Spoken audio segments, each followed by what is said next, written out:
Hi everyone, today in this video we are going to cover the chapter the Union Parliament of 10th class of civics. So firstly we should know that what is Union Parliament. Union Parliament, you can say, is a place, right, where our leaders of nations sit together and they make the laws and rules for the country.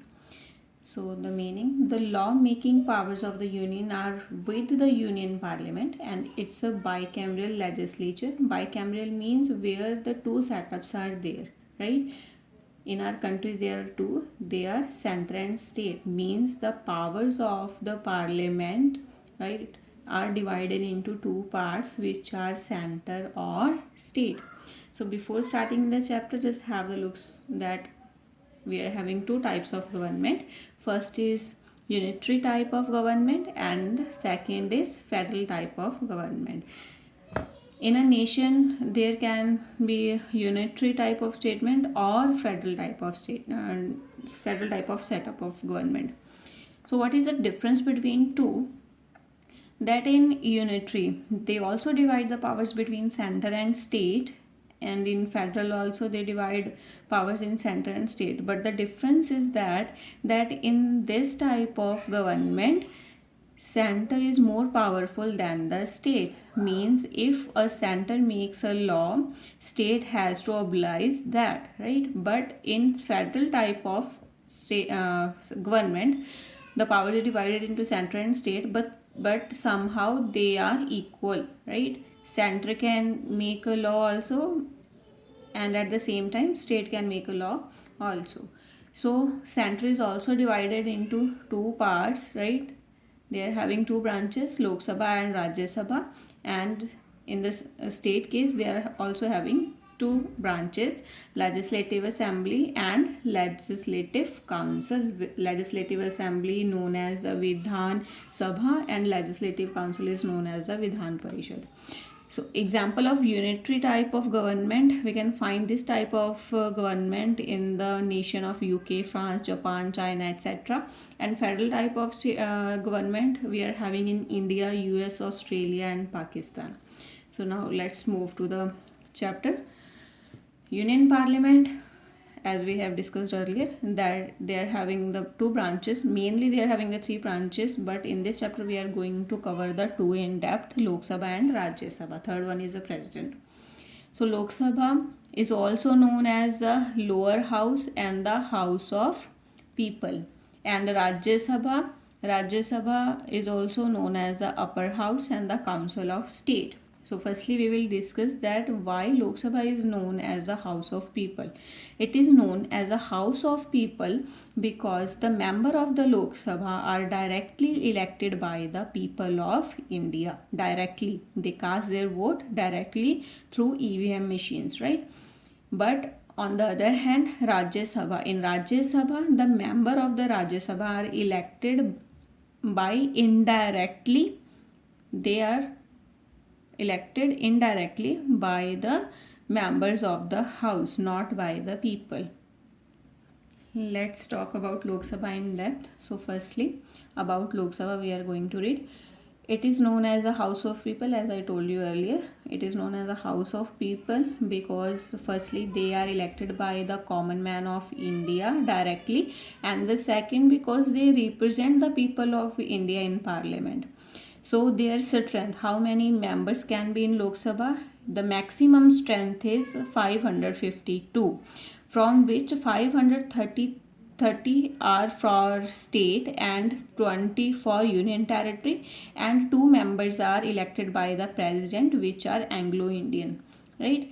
In this strength, 84 seats are reserved for SC scheduled caste and 47 seats are reserved for scheduled tribes, and they are reserved means in all over India there are the 552 seats for the Lok Sabha members, from which 84 and 47 are reserved for scheduled caste and scheduled tribe respectively.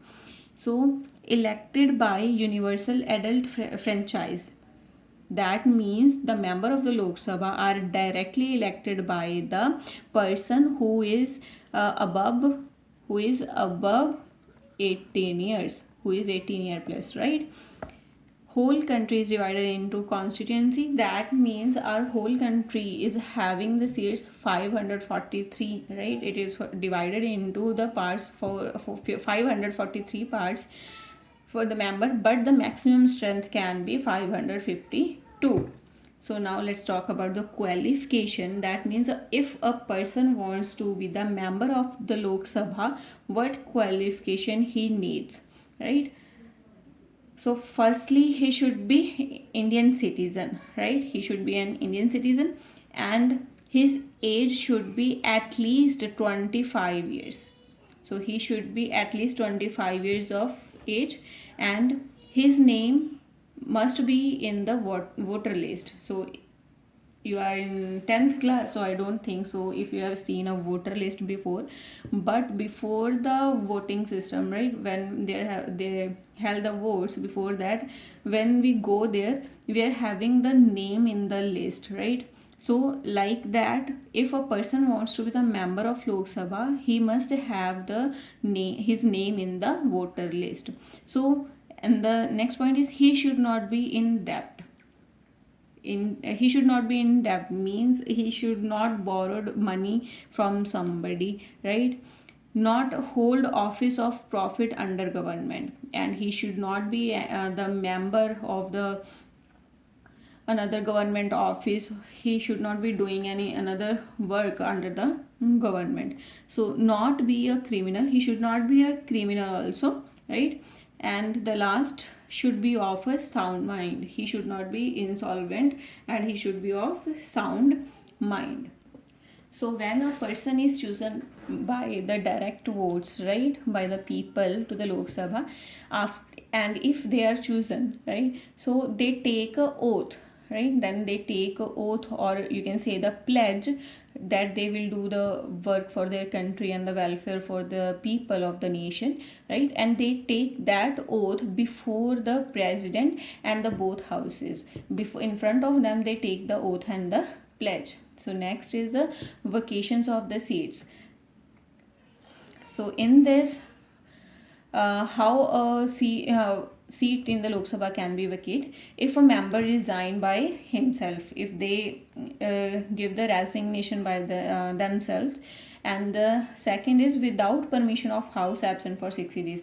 If a person of the Lok Sabha, right, without the permission of the house, they remain absent for 60 days, then they will be removed from the seat. So disqualification against constitution means what is a constitution is a book, right? It's a book in which laws and the act of our countries are written. So if anything against our constitution is there, then he will be disqualified.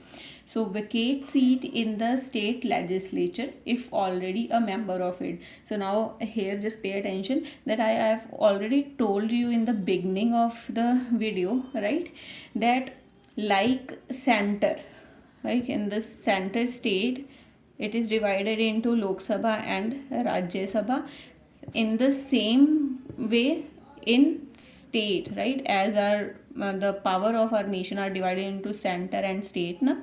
So in the state matter, they also having two branches, which are legislative assembly and legislative council. So if a member, right, if a member of Lok Sabha is already a member of a legislative assembly, then he has to leave the place or the seat here before going to Lok Sabha. Is it clear? If he wants to be a member of Lok Sabha, he has to leave the post in a legislative assembly under the state legislative assembly. So anti-defection law means if there like in a Lok Sabha there are two parties, we can take example like BJP and Congress, right?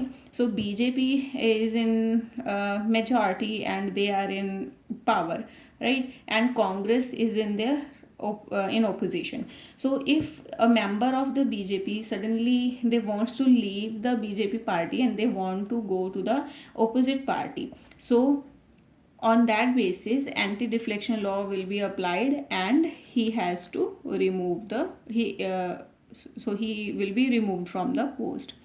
So tenure, duration of house. Now we'll talk about the tenure, means time. Okay, and duration of house. What is the time of the Lok Sabha?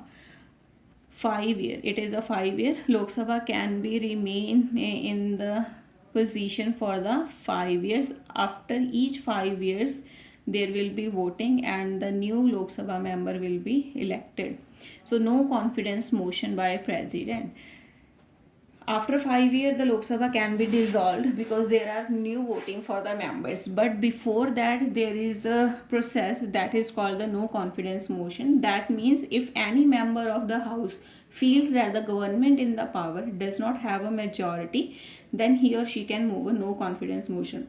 That just before this, I told you that if there are two parties, right, and BJP is in the power, and from Congress, if somebody asks the BJP party that they have to show the majority if they are having the majority in their party, right, but they fails to prove that they are having the majority in some place, so they have to leave. The Lok Sabha will be dissolved by the president. Clear? So next is a session of house. Session of house means meetings. Like they have to do the meetings in the year to maintain the decorum, and to discuss the business, right? So mainly there are 3 meetings. There should be 3 meetings, but at least they have to meet at least 2 times in a year. The 3 meetings of the Lok Sabha summer, the time is Feb to May. They can have the first meeting, right, in Feb to May. Second is monsoon, that can be between July to September, and the winter session, that is November to December.